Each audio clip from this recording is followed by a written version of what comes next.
heureuse de vous retrouver, mesdames et messieurs, pour ce spécial débat qui reçoit mon consultant. Je vous l'ai déjà dit, chaque fois qu'il y a des enjeux, des infos très chocs, eh bien, je le reçois parce qu'il analyse froidement les choses et vous l'appréciez énormément. Vu le nombre de vues qu'il obtient à chaque fois que je poste, ça me fait énormément plaisir de recevoir une telle intelligence dans la Lyon TV officielle. Très heureuse d'être avec nous, Chris Romain. Merci la Lyon. Merci, merci mon frère. Eh bien, l'actualité, c'est la marche de la Mouka et je dirais peut-être allié, entre guillemets, allié de circonstances, entre guillemets, prévu pour ce mercredi. Mais il y a eu quand même certaines cassures, hein, parce que j'ai vu nos GEC nous dire qu'eux, ils acceptaient la proposition du gouverneur de la ville pour repousser cette marche au 17 septembre. Mais la Mouka El Mafa maintient la décision, et c'est le 15 septembre. Est-ce une stratégie pour fragiliser ou pour démotiver ceux qui veulent participer à cette marche? Je dirais d'abord que la marche est constitutionnelle. Elle est constitutionnelle. C'est un droit pour ceux qui veulent marcher. C'est un droit. Les plus légitimes d'ailleurs. Mais j'aurais appris que la marche est repoussée de 48 heures. Exactement. Puisqu'il y a la pandémie Covid. C'est la raison qui est évoquée. Je me suis interrogé. Aujourd'hui, le 14, nous avons Covid. Demain, le 15, il y aura Covid. Le 16, il y aura Covid. Le 17, il n'y aura pas Covid. C'est ça ce que j'entends. C'était ça la raison principale du report de cette marche? La raison principale, c'est que c'est les gestes barrières. La présence de la pandémie. On ne peut pas avoir l'attroupement, plus de 20 personnes. Mais alors que pendant la Covid, Tshilombo avait réuni les députés et les sénateurs à la Cité de l'Union africaine dans une tente où le président de l'Assemblée nationale avait même dansé. Pendant la pandémie, je sais que le Parlement s'est réuni. Il n'y a plus de gestes barrières. Pendant la pandémie, je sais que Kabouya et Kabound haranguent leur foule, parlent. Mais je ne comprends pas, pendant la pandémie, la Mouka ne peut pas marcher puisqu'il y a la Covid. C'est ça ce qu'on appelle les pesanteurs politiques. Et puis l'UDPS ne pouvait pas... L'UDPS au pouvoir ne pouvait pas interdire la marche. Pourquoi? Parce que le PPRD à l'époque le faisait? Non, ce n'est pas ça. L'UDPS ne peut pas interdire la marche. Vous m'avez dit, je suis votre consultant. Mais depuis 32 ans de lutte de l'UDPS, entre guillemets lutte, ce n'était que des marches et des marches. Il y a des sit-ins, des villes mortes, c'était que des marches et des marches. Et pourquoi refuser aux partenaires politiques ou aux adversaires politiques de marcher? Pourquoi? Lorsque je paraphrase mon ami Barnabé, qui est en prison, que l'UDPS quittait la 12e rue pour se limiter au pont Gabi. Vous savez le problème, c'est lequel? Parce que beaucoup de gens vont dire non, vous voyez, à l'époque de Kabila, on réprimait la marche. Exactement, et très durement, il y avait des morts et tout ça. Voici pourquoi on réprimait la marche. Lorsque nous sommes dans un régime informatif. Lorsque vous informez l'autorité que vous avez une marche, l'autorité vous convie à une réunion de sécurité. Et votre marche doit déterminer les itinéraires. Je vais prendre 24 à partir du boulevard, je chute vers Assanef. C'est l'itinéraire que tu donnes. Les autres vont prendre Willery, ils nous rencontrent sur Assanef. C'est l'itinéraire qu'on donne. Mais imaginez-vous, vous donnez l'itinéraire, que vous allez prendre du 24 jusqu'à Sanef, mais ce n'est plus du 24 jusqu'à Sanef, c'est du 24 jusqu'au Palais de la Nation. On vous réprime. On vous réprime. Ce n'était pas établi comme ça. Et c'est ça ce qui s'est passé pendant le régime de Kabila. L'opposition n'était pas correcte avec elle-même. Vous dites vous allez marcher de l'échangeur jusqu'au pont Gabu. Les autres quittent, je ne sais pas, Victoire jusqu'au Pont Gabi. Non, non. Vous commencez de Pont Gabi jusqu'au Palais du Peuple. On vous réprime. C'est ça la loi. C'est ça la loi. Hein? Mais c'est ça la loi. Donc on comprend un peu mieux. Donc, Mafa, tel qu'il est là, s'il veut réussir sa marche, est-ce qu'il était avec le gouverneur lors de cette séance de sécurité? On peut ou ne pas l'être. L'essentiel est que de déterminer les itinéraires. Mais l'itinéraire est connu officiellement de cette marche? Oui, puisque c'est une marche pacifique. Vous allez refuser pourquoi? C'est une marche pacifique. C'est à vous de les sécuriser et à mettre les policiers pour sécuriser. Mais à l'époque de Kabila, pourquoi les marches étaient réprimées? Puisque les policiers étaient les victimes des marcheurs. On les caillassait. Les caillassait. Comment un policier peut accepter d'être caillassé? Comment? Ça c'est justifié. Donc je suis là pour vous sécuriser. On dit, vous ne dépassez pas la ligne ici. Votre cahier de charges dit 12e rue Pont Gabi. Mais vous voulez aller au Palais du Peuple, quoi faire? Vous n'avez pas déterminé ça. On vous réprime. C'est pourquoi il y avait des réprimandes au niveau de quoi? Triomphal. Ce n'était pas anodin. Il faut déterminer l'itinéraire. Je pense que Martin Fayoulou, qui est maintenant dans la résistance, doit déterminer l'itinéraire. Mais lui, il a refusé carrément, parce que moi, j'ai suivi le gouverneur, son équipe de communication, la marche est repoussée de 2 jours. Pourquoi refuser? Il ne peut pas refuser. Mais lui, il a maintenu pour le 15. Mais c'est son droit. Il a informé. C'est son droit pour mais c'est son droit. Mais quand le gouverneur, vous êtes ensemble, il vous donne les raisons, il dit, attendez, voilà, il y aura rentrée parlementaire, il y aura ceci, il y aura cela. Je vous donne, j'accepte, mais c'est le 15. La rentrée parlementaire, c'est quand? C'est le 15, non? C'est demain. Mais oui, exactement. C'est au Palais du Peuple. Oui, c'est peut-être pour la sécurité des... C'est au Palais du Peuple, non? Oui. Mais si la marche est sur 24, qu'il y a à voir entre Palais du Peuple et 24? Palais du Peuple n'est même pas sur 24. Tu peux me dire que toutes les sagas là, que l'UDPS avait amenées au Palais du Peuple, qu'on n'a jamais réprimé, là c'est normal. C'était sur Triomphal, non? C'était normal. Il y a des confrères qui ont payé les prix. Claude Moulicho, John Lungila, Jean-Marie Kassamba, Kimbuta, qui n'est pas confrère, ancien gouverneur, il paraît il fut aussi. Bon, c'est pas notre confrère. Il a payé les prix. Et on peut changer l'itinéraire. L'essentiel, laisser les gens marcher. On ne peut pas concentrer tout le monde au Palais du Peuple, non. Soit vous dites, vous voulez marcher, prenez Flambeau. C'est non loin du Palais du Peuple. Vous voulez marcher, prenez Sendwe, limitez-vous au Pont Gabi. Ou commencez par Pont Gabi, allez jusqu'à la Tchangou. Ou commencez de Tchangou, limitez-vous à l'échangeur. Qu'est-ce que ça vaut? Mais cette dépolitisation que prône vraiment la Mouka, bon, la CENI, de la CENI, évidemment, merci. Mais ça a toujours été comme ça. Qu'est-ce qu'il veut avec, qu'est-ce qu'il entend par dépolitisation? Parce que tout est politique en RDC. La CENI n'a jamais été un problème ici chez nous. La CENI n'a jamais été un problème. Les problèmes sont les acteurs politiques, qui sont margoulins. La CENI n'a jamais eu de problème. Tu te rappelles à l'époque de Martine Kobler, fichier corrompu, exactement. Fichier ceci, c'était pas ça. C'est-à-dire les politiques jouent à son jeu. On ne peut pas, les seuls qui ne sont pas politiques, c'est l'armée et la police. Vous en êtes sûr? En Afrique, l'armée est apolitique? Constitutionnellement, l'armée est apolitique. Vous avez déjà vu quelqu'un qui est neutre sur cette terre des hommes, quelqu'un qui est neutre. Même Dieu n'est pas neutre. Tu sais ça? Dieu a choisi son camp, les fidèles. Satan a choisi son camp, les barbares. Dieu n'est pas du côté des barbares.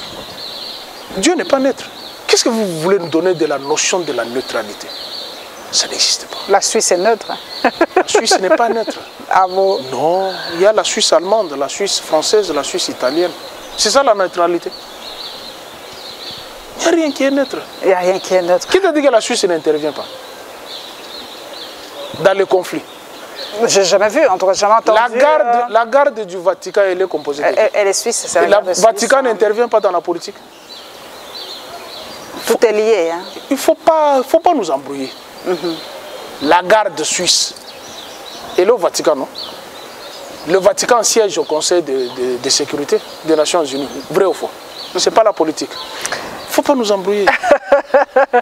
Vieux Romain, on ne va pas vous embrouiller, mais on essaie de comprendre pour ces téléspectateurs. Mais, je dis ceci dans cette histoire de la CENI. Pourquoi cette fixation sur Denis Kadima? Pourquoi cette fixation? Il répond aux critères. Quels critères? Il a organisé les élections. Il est expert en domaine électoral. Il a organisé où? Dis-moi les pays où il a organisé les élections. Être observateur, c'est être organisateur. Ronsard a organisé les élections. Ronsard est né à la CENI. Son expertise est à la CENI. Qu'est-ce qu'il a fait? La même procédure qui a déchu Ronsard, c'est la même procédure qui conduit Denis Kadima. Puisqu'il est Moulouba. Puisqu'il est Moulouba. Qu'on se le dise. Non, il ne faut pas qu'il y ait la cassure de la République. Tout ne peut pas être tribalisé, tout. À l'heure actuelle, ce régime ici, même si on mettait Satan là-bas, il ne va pas proclamer les résultats. Le bilan est catastrophique. Je viens de lire un article. Dépassement budgétaire à la présidence. Exactement, 127%. Est-ce que vous trouvez ça normal? Mais l'IGF a dit qu'il allait enquêter là-dessus. Quel IGF? De Gabouya là? Incessamment. Quel IGF? De Gabouya. Et de Tony Mob. Quel IGF? L'IGF là. A enquêté là-bas. Ça fait 3 ans. Il y a toujours dépassement budgétaire. Il y a un rapport. Même si l'IGF a enquêté, l'IGF va mettre en cause qui? Le chef de l'État. Laissez-nous avec vos pièces de théâtre là. Nico Faye dit qu'il reste 830 jours. 830 jours. 830 jours qui nous restent. Moi, je ne suis pas d'accord avec ce qui s'est passé en Guinée. Allons aux élections. Kabila a organisé les élections dans les conditions les plus difficiles. Il a mobilisé l'argent. Donné à Bruno Tchibal, avec mission, organise les élections. Aucun franc n'est venu de l'extérieur. Mais ici, on nous bombe la torse, réserve en banque. Tu as 1000 $ tel que tu es là. Tu es locataire. Tu sais que celui qui est au palais de la nation est locataire. Il n'est pas bailleur. C'est pourquoi ailleurs, on dit le premier locataire. Locataire de la Maison Blanche. L'expression est bien trouvée. Locataire de la Maison Blanche. Tu n'es pas bailleur.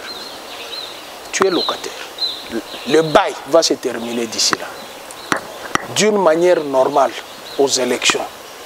Mais si on nous dit pourquoi en Afrique, ce n'est pas le ministère de l'Intérieur qui organise les élections? À cause des turpitudes des politiques. Manque de confiance. Tout simplement. Hein? Oui, manque de confiance. Et puis politiser tout. Même l'administration, on a politisé. Tu sais qui avait politisé l'administration? Mobutu? Mopap. Mobilisation, propagande, animation politique. Sous Mobutu. Ah, okay. Tout le monde devait être... Tu as compris? Oui. C'est notre malheur. La politisation de l'administration publique. La Belgique a fait une année sans gouvernement. C'est l'administration qui a tenu les choses. Est-ce qu'ici, chez nous, on peut donner l'administration? Quand il y a eu tractation avec la formation des gouvernements SAM, j'avais dit, mais pourquoi ne pas donner au patron des administrations? Les secrétaires généraux. À un moment, ça s'est fait. Mais comment? Lorsque vous êtes dans une difficulté où les troubadours politiques ne s'entendent pas, mais il y a l'administration. C'est la charpente même, l'administration, c'est la charpente qui a même la technicité et l'expertise. Les politiques sont là pour leurs propres intérêts. Pour leurs propres intérêts. Tout s'est fait au secrétariat général. Mais Zoomeko, je crois, Zoomeko, si je ne me trompe pas, ou un autre site économique de mon pays, a donné le chiffre exact du salaire du président de la République. À peu près 13 000 $, si je ne me trompe pas. Ici, il ne connaît pas son salaire. Mais notre site dit, il a essayé d'extrapoler par rapport au budget, par rapport à tout ce que l'on dépense. Le président pourrait toucher 13 000 à 13 500 $. Moi, je m'en tiens à ce qu'il avait dit lui-même, qui ne connaît pas son salaire. Je ne sais pas ce que Zoumeko a dit, mais c'est un peu aberrant. Hein?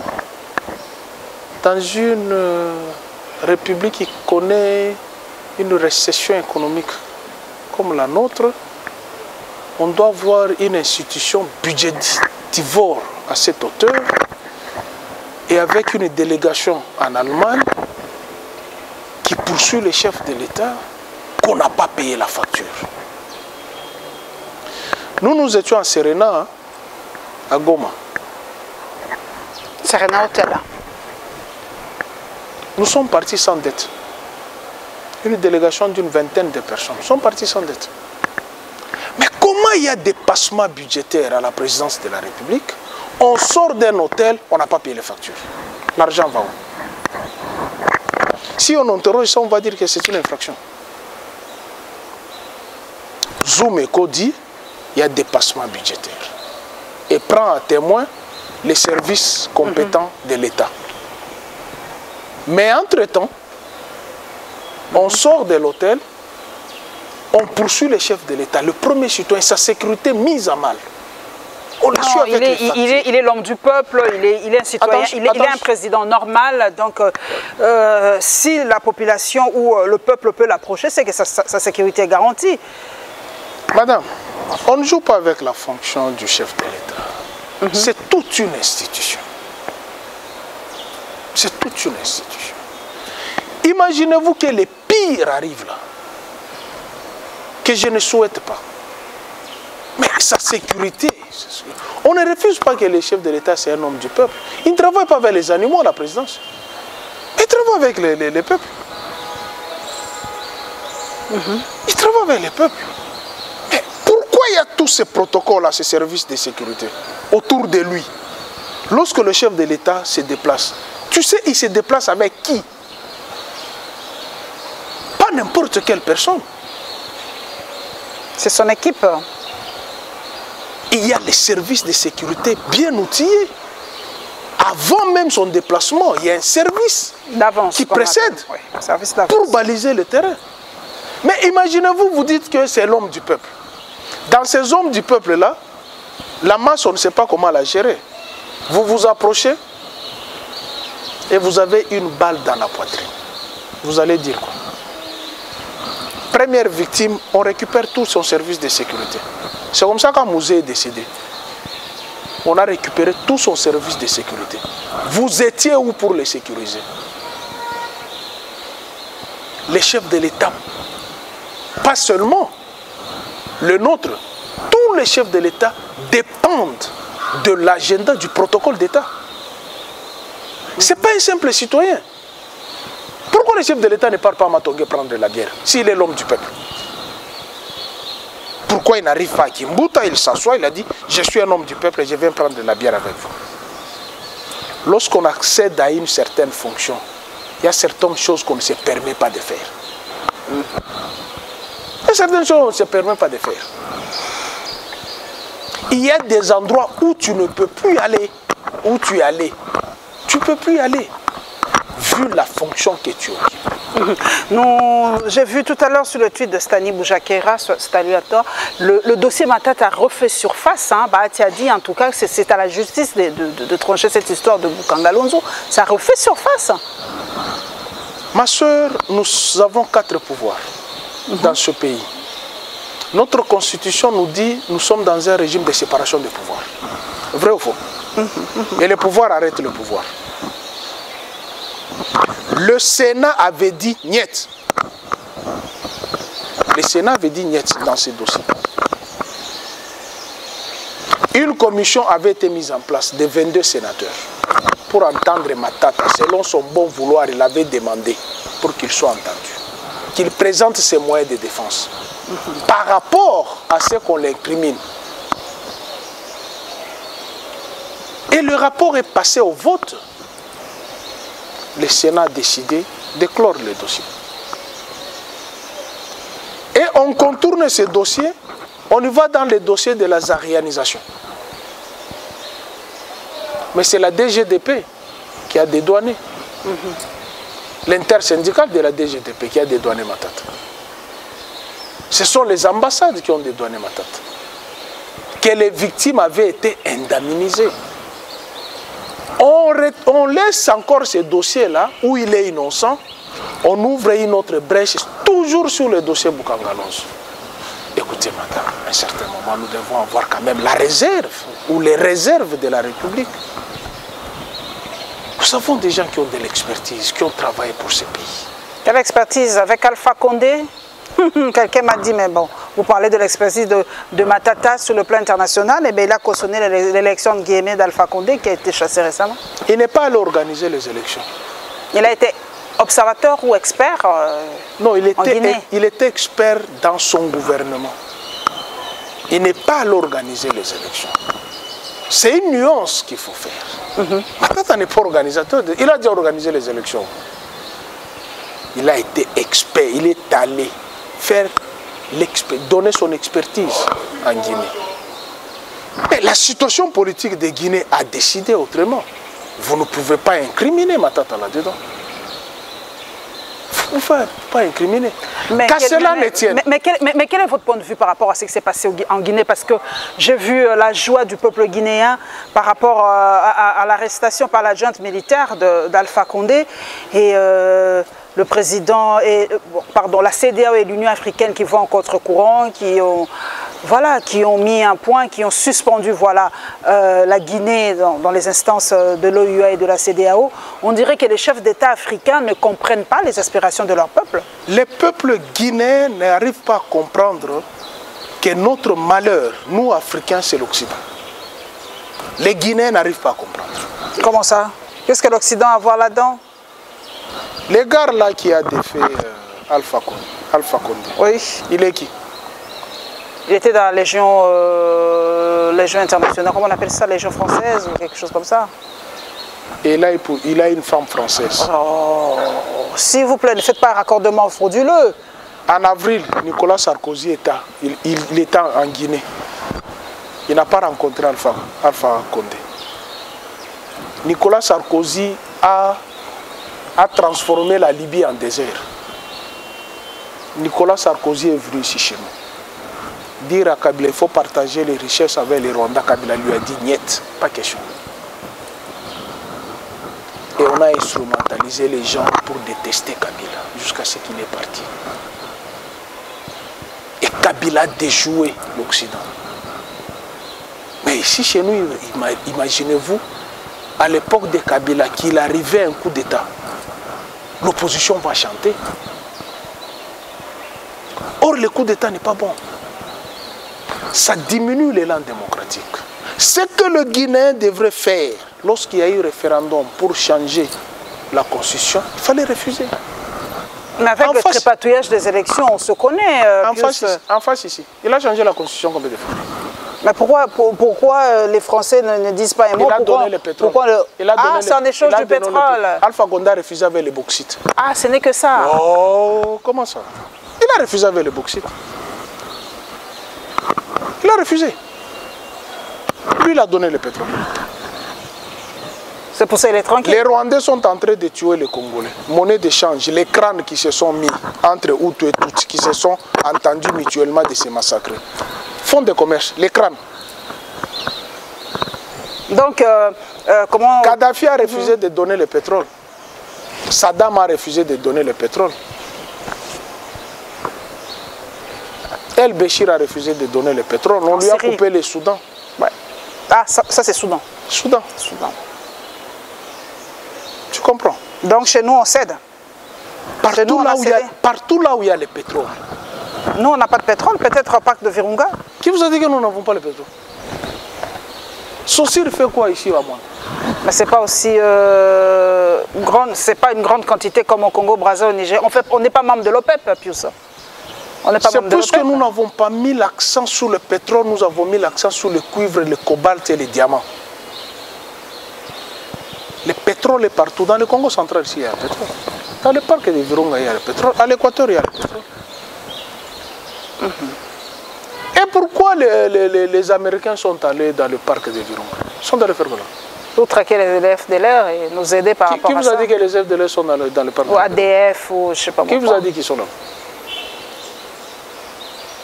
Il y a seulement les braconniers qui sont là. Par rapport au reportage d'Alain Foka, c'est vrai que beaucoup de journalistes congolais ont réagi. J'avais reçu Élisée Odia qui a donné son point de vue. Je reçois un autre journaliste de mon pays. Est-ce que Alain Foka a beaucoup plus d'ouverture que nous? Fait-il mieux son travail que nous? Ou nos autorités leur donnent beaucoup plus de considération? Cette question m'avait été posée, je pense que c'était en 2003. Lorsque j'avais effectué un voyage dans le Congo central, dans la délégation de Daniel Bikindu. La seule différence que nous avons, c'est que son pays met les moyens. Son média met le moyen. On peut faire le même travail. Nous ne sommes pas dans les mêmes conditions, nous sommes professionnels nous tous. Toi, tu n'as jamais fait les reportages, tu n'as jamais interviewé les grandes personnes. Le complexe d'un Congolais. Puisqu'on attend Alain Foka, on lui accorde l'interview, puisque c'est Paulette, non, elle habite Massina. C'est ça le complexe. Ben, on nous a dit que bon, Alain Foka a une plus grande audience que moi, que toi. Voilà quoi, il est écouté dans des milieux que nous ne pénétrons pas, donc arrêtons notre et à nous de faire notre travail, comme l'a dit si bien Pascal Moulegua de RFI, qui est congolais comme moi. Donc c'est à nous de faire notre travail, à nous de nous valoriser. Personne ne nous empêche d'aller à l'est de la République et de faire notre travail. Mais écoutez, Alain Foka est parti de là avec son propre moyen. Ou ses propres moyens. Il est mis dans les conditions. Nos médias ici sont subventionnés. Toi, tu as eu combien d'injures? Même de certaines autorités. Plutôt de te protéger, mais on t'a injurié, toi. Moi, matin, midi, soir, je suis sous les menaces d'arrestation, de tueries. Est-ce qu'Alain Foka est sous l'arrestation? Il est sous les menaces d'arrestation, de tueries. Sous d'autres cieux, les journalistes travaillent avec la justice. La justice ou d'autres services s'imprègnent du travail des journalistes. Par exemple, dans tel domaine, la justice n'a pas vu clair. Un journaliste peut éclairer par son travail de reportage. C'est le cas de ces dossiers ici.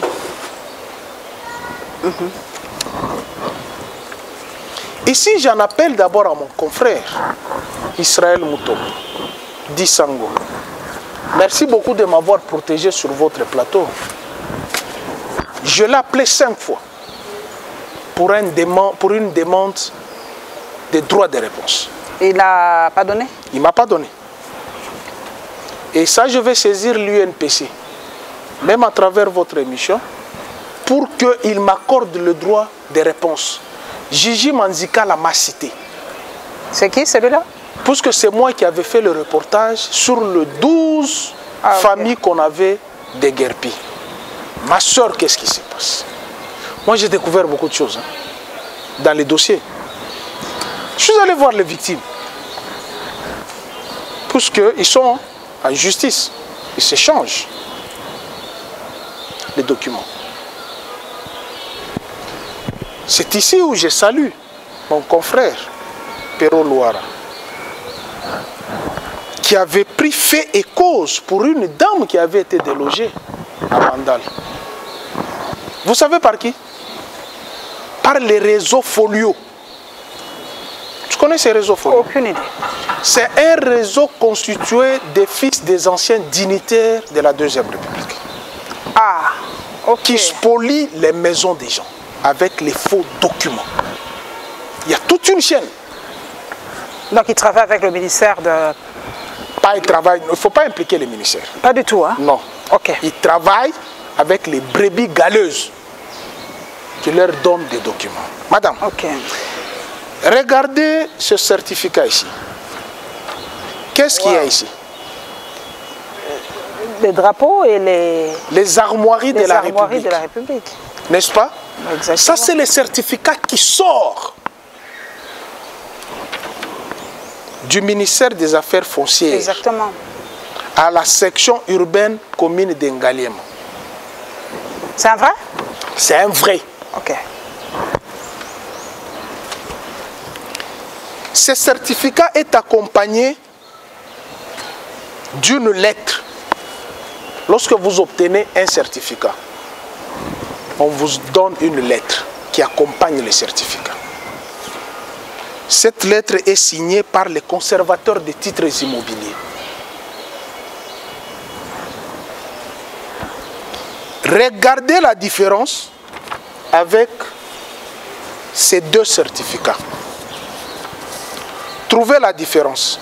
Il n'y a pas les armoiries. Non, hein. Ouais, avec mes yeux. Il y a les armoiries ici. Non, non, il n'y a pas les armoiries. Voilà quoi. Regardez les caractères. Oui, oui. Écrit certificat d'identification d'enregistrement original. C'est différent. C'est très différent. Ça, c'est frappé par les réseaux Folio. Waouh. Waouh. Et Gigi Manzikala en est propriétaire de ce certificat. Il dit que son père avait acquis une concession de 2 hectares. Si son père a acquis une concession de 2 hectares, qu'est-ce qui est écrit là-bas? Là, c'est combien d'hectares? 1 hectare 5 centiares ou quelque chose comme ça. Comment tu peux réclamer une concession de 2 hectares? Mais tu as un certificat d'enregistrement d'1 hectare. Madame, regardez les 2 seaux ici. Ici et ça. Quelle est la différence? Il y a là et là, c'est différent. Ici c'est grand, l'armoirie qui est grand, ici c'est petit. Comment la division urbaine peut avoir 2 seaux différents? Sur un document un seau, sur un autre document un seau.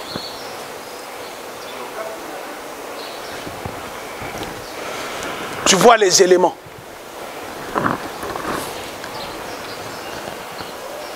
Lorsque vous avez les titres mobiliers, le premier titre qu'on avait, c'était les livrets des logeurs. Vrai ou faux? À l'époque, oui. Le certificat d'enregistrement est arrivé à quelle époque? Quelques années après, hein, si je ne me trompe pas. C'était avec l'avènement de l'AFDEL. Ah, ok. Ok. Au début, c'était les livrets des logeurs. Je demande à Gigi Manzikala qui me suit, puisqu'il m'a cité, qu'il donne les livrets des logeurs que son père avait pour avoir cette concession. On n'échangeait pas les documents avec, avant d'en avoir un autre, on ne donnait pas ça? Madame, lorsque vous achetez une concession, lorsque vous achetez une parcelle, les premiers documents, c'était les livrets des logeurs. Puisque lui, il dit que cette concession est la leur depuis 1969. Voici l'historique. Ça, c'est le rapport administratif de la division du cadastre Lukung. Aucun nom de Manzikala n'est là-dedans. Aucun nom. Ils brandissent 2 documents. Lesquels documents, je vais vous surprendre. Puisqu'il m'a attaqué. Moi, je suis journaliste d'investigation. Regardez-moi l'arrêté ici. Tu as vu l'arrêté? Tu as vu la police? Exactement, très différent. Regardez la police et les noms qui sont là. Waouh. Regardez vous-même. Les caractères sont les mêmes? Non, non, pas du tout. Hein. C'est son arrêté. C'est son arrêté qu'il brandit. Qu'on les a rétrocédés la maison. Entre-temps, il dit ils ont acheté la maison chez M. Benatar. L'acte de vente est là. Sur l'acte de vente, regardez le caractéristique ici et le nom de Manzikala qui est là-bas.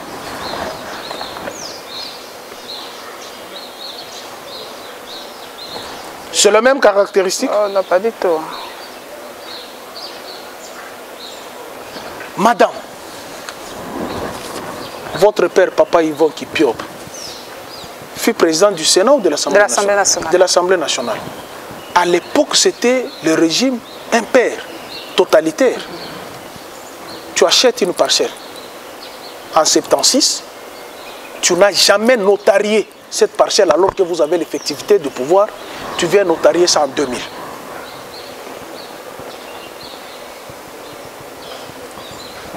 Compliqué tout ça, ces histoires. C'est pas encore compliqué.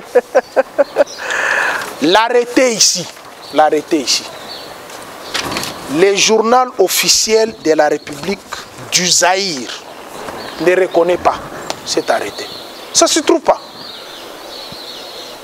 Or, les actes administratifs d'une portée politique, même dans les ministères, tous sont répertoriés au journal officiel. Mais ça, c'est le journal officiel de la République du Zaïre, pas de la République démocratique du Congo. Puisque l'arrêté ici est de la République du Zaïre. Ça ne se trouve pas ici. Ça, c'est un. De deux. En 1976, posez la question à papa ou à vos aînés. Il n'y avait pas le papier duplicateur. C'était sur le stencil. Tu connais le stencil? Oh, je ne me rappelle même plus. C'était comment ça?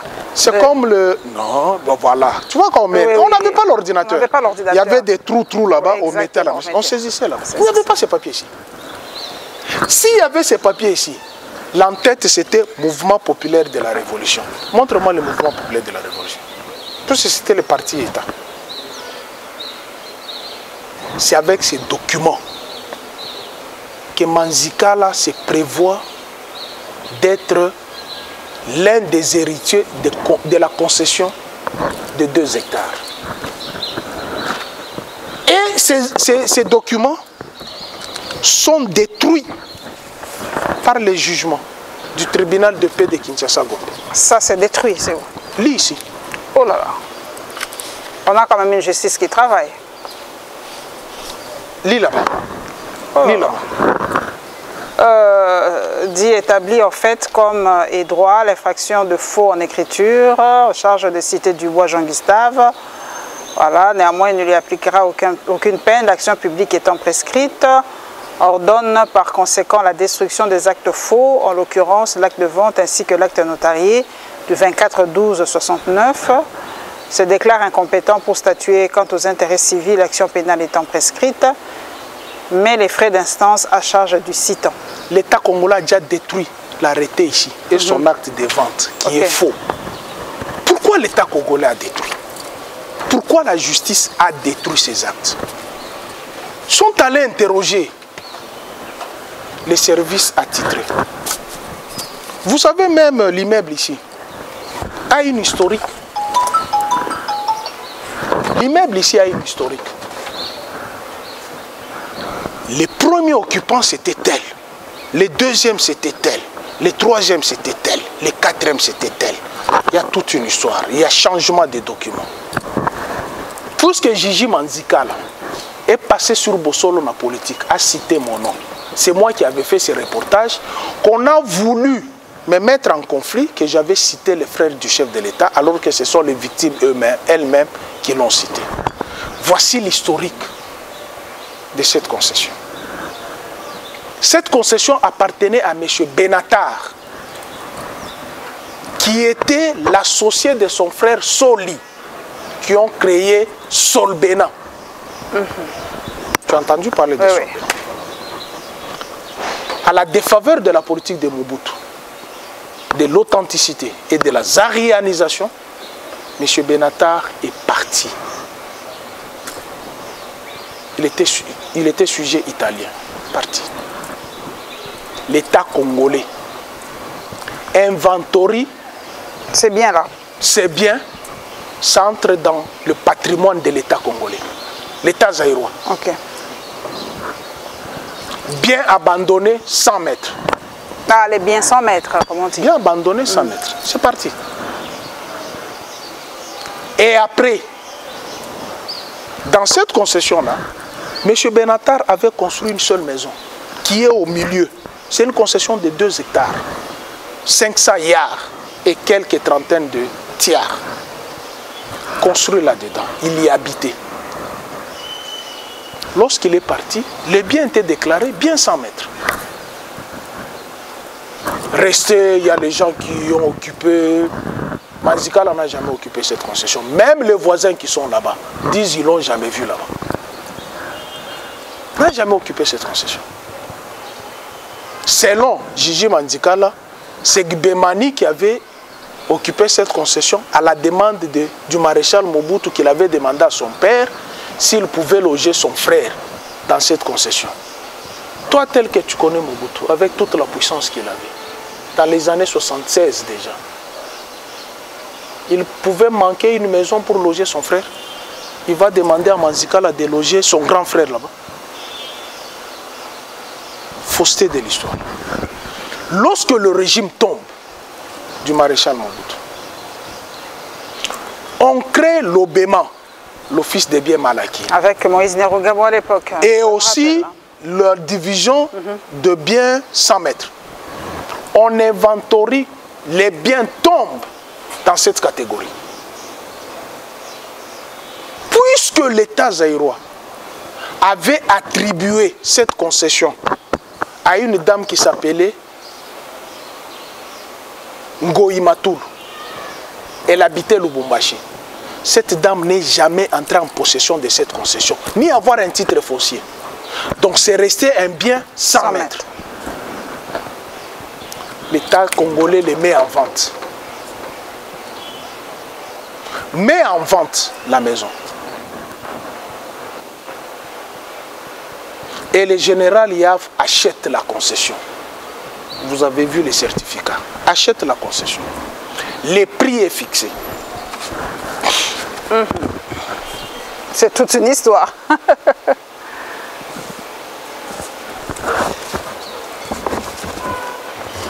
Manzikala, c'est un faussaire. Il a mis les familles dehors.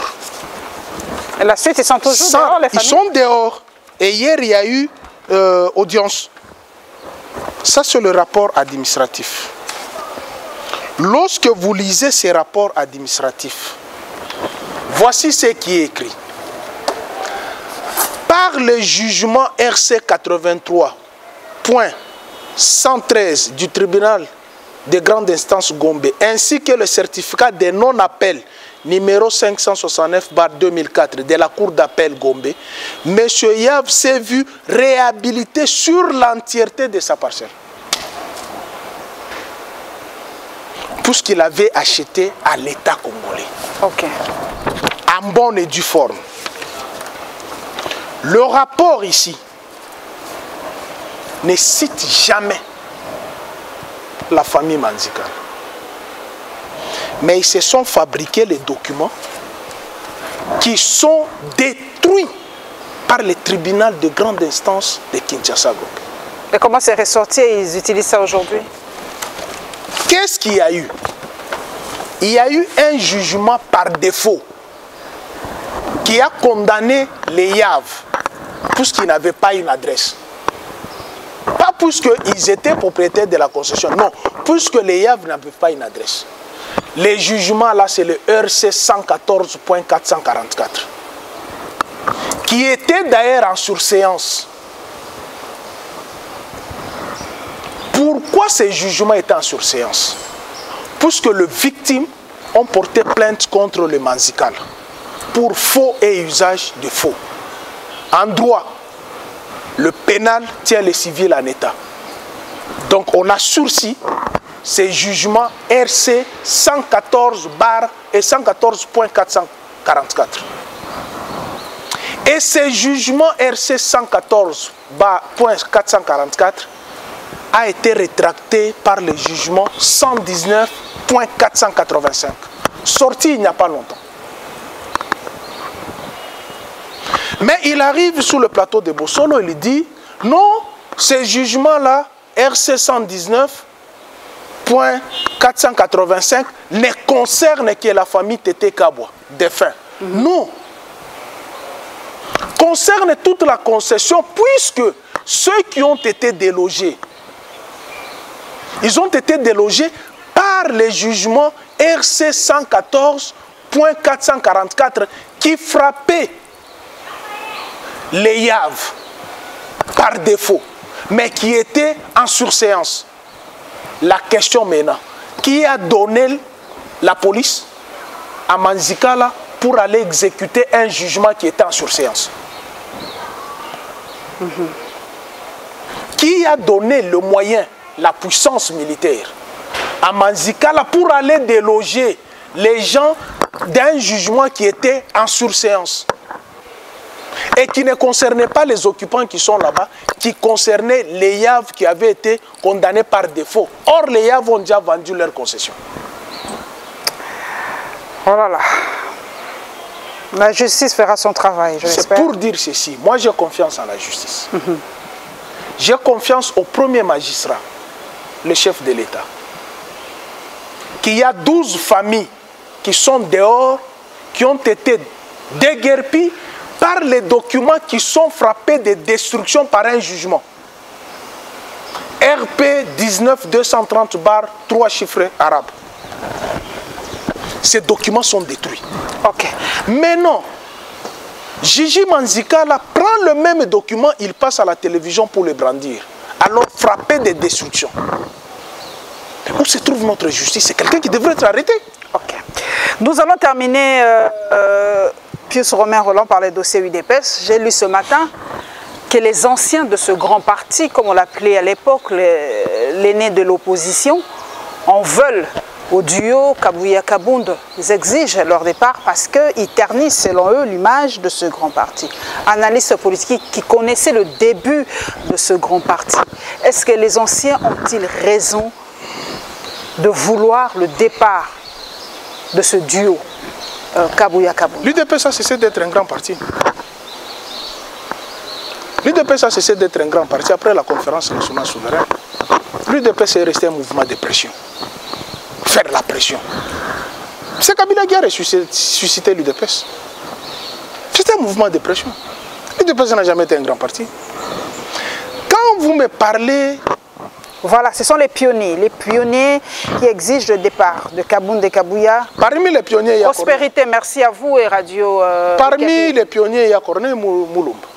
Corneille Moulumba. Oui. Ok. Tu sais que c'est ce monsieur-là qui a sauvé l'UDPS. Quand Tshisekedi voulait aller au MPR,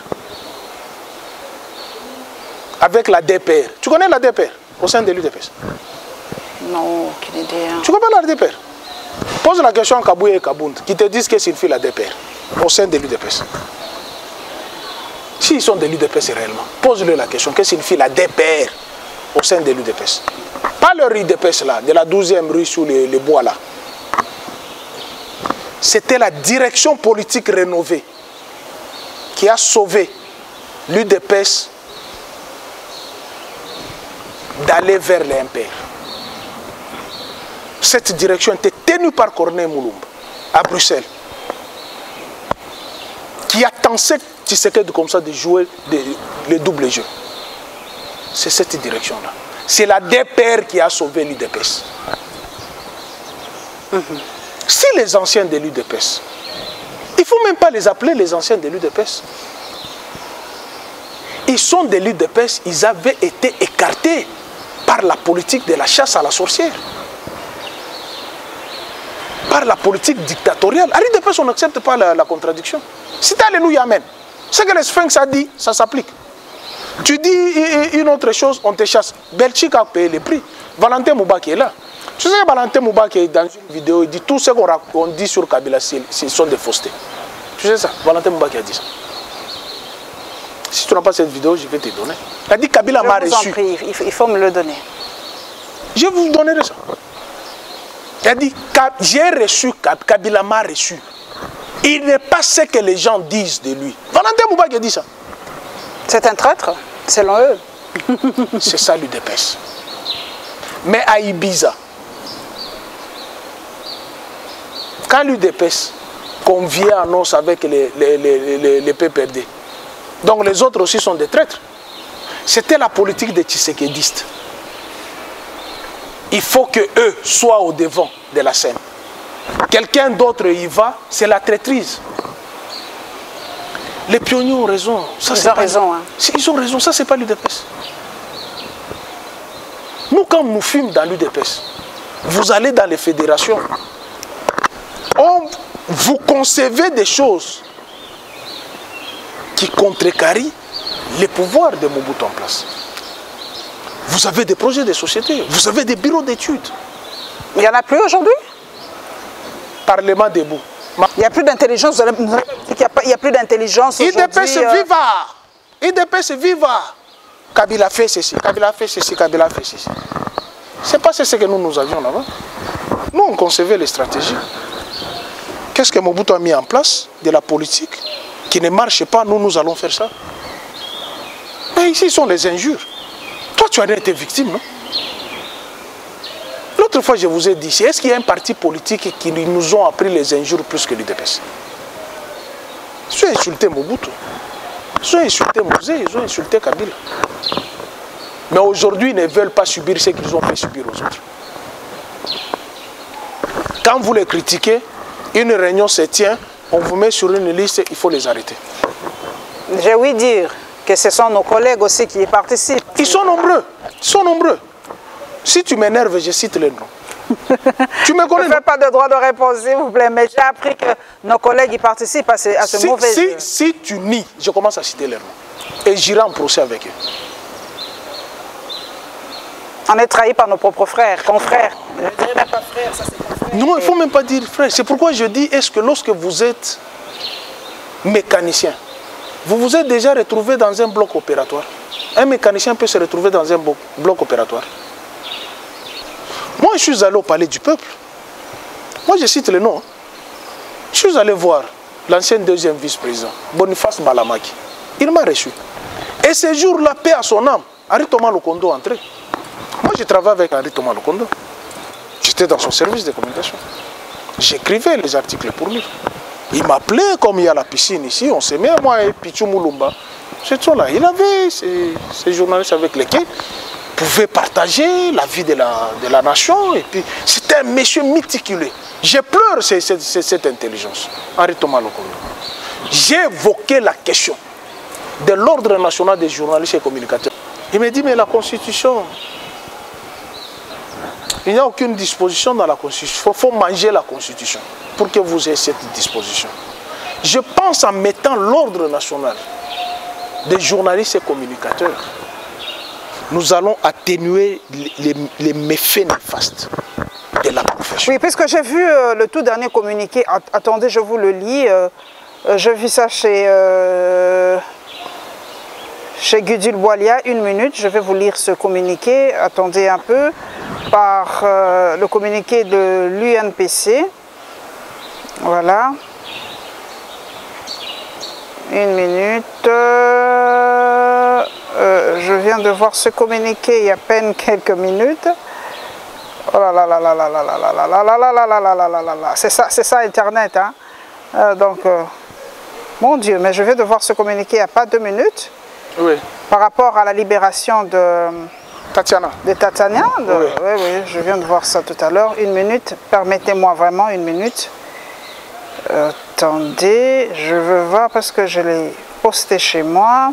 Voilà, je vous lis le communiqué de l'UNPC, communiqué numéro 023/BE. JZW 2021.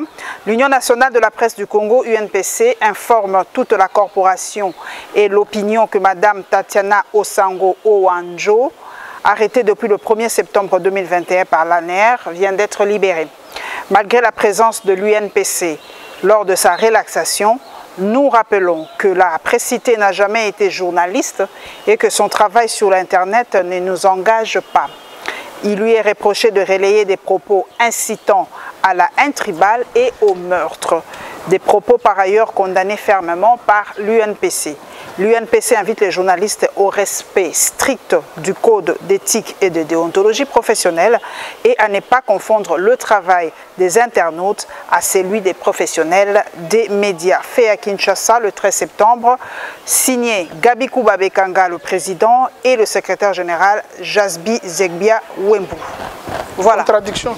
Comment ça, contradiction? Mais elle n'est pas journaliste, et l'UNPC s'en est mêlé. Pourquoi? Oh. Ah ben comment? Est-ce que c'est moi qui ai dit ça? Relis. Notre consoeur, on appelle ça notre consoeur. Elle n'est pas journaliste. Mais c'est ça, c'est... Mais comment tu peux appeler une consoeur qui n'est pas notre... Nous sommes... Moi, j'ai réfléchi. Hein, et je vais les attaquer là-bas. J'irai là-bas. Allez-y en justice. Parce que non, là... pas en justice. Mais... Pas en justice. Mais là-bas, va encore à l'UNPC. J'irai à l'UNPC. Comment vous appelez quelqu'un consoeur? Vous dites qu'il n'est pas journaliste. Mais l'UNPC fait un communiqué. Toi, tu as déjà vu quelqu'un qui n'est pas enregistré à l'ordre national des médecins? Non, on n'a pas dit consoeur. On n'a pas dit dans le communiqué. Elle n'est pas journaliste. Elle n'est pas journaliste. Mais alors? Elle n'est pas journaliste. Elle n'est pas consoeur? Mais elle n'est pas consoeur. Moi, je t'appelle consoeur parce que nous partageons la même profession. Tu n'es pas médecin. Tu es journaliste et je t'appelle consoeur. Tu m'appelles mon confrère. Parce que nous partageons la même corporation, la même profession. L'UNPC s'en est mêlé pourquoi? Si elle n'est pas journaliste. Et vous en faites un communiqué pareil pourquoi? C'est ça la contradiction. Ok. Vous savez, voilà des confrères qui vous aident à voir plus loin que le bout de notre nez. Moi, même mes reportages, même mes écrits, même si j'ai une information, je ne suis pas prompte à relayer cette information. Je dois voir les tenants et les aboutissements. Je dois chercher à la source de cette information. Quand je trouve que cette information est en train de vaciller, je me dis, ça devient quoi? Il n'a jamais tué. Mon père n'a jamais tué. Lui qui est de la famille Manzika. Le Manzika là. Mais oui, des SNIP. Ah oui, je vois. Je me rappelle. Il ne faudrait pas. Son père, il dit que son père était le premier gouverneur du Katanga. Non, moi, je suis du Katanga. Pas du province orientale là. Il a dit là. Il a été aussi au Katanga. Mais dire qu'il était le premier gouverneur du Katanga. Moi, je suis du Katanga. Si tu prends, j'ai parlé de votre père, Yvon Kimpiob. Si vous allez au Parlement, vous allez trouver les noms du premier président de l'Assemblée nationale jusqu'au dernier. Mais si on va au Katanga, on regarde qui était le premier gouverneur, on va trouver Manzika là-bas. Il ne faudrait pas qu'on interroge le rapport du département américain sur son père, puisqu'il a cité les noms de ma famille. Qu'on ne connaît pas, oui, effectivement, ma famille n'est pas connue. Puisqu'elle n'a pas commis des crimes, ma famille n'a jamais spolié des gens, des choses. Mais lui, les actes qu'il a ici, c'est déjà frappé de destruction par le jugement RP 19230/3. Ok. Merci beaucoup en tout cas Pius. Merci mon consultant de chaque semaine ou de toutes les 2 semaines quand les enjeux sont vraiment très très forts. Vous le savez, ce mercredi, c'est la marche de la Mouka. Le 17, c'est la marche aussi de Nojek et des autres. Tout ça pour la dépolitisation de la CENI. Nous allons nous retrouver prochainement. Nous allons parler encore d'autres sujets d'actualité. Ça ne manque pas. On se retrouvera prochainement, mesdames et messieurs. Merci de votre fidélité à la Lyon Officielle Télévision. Merci. Merci, cher consul. Merci.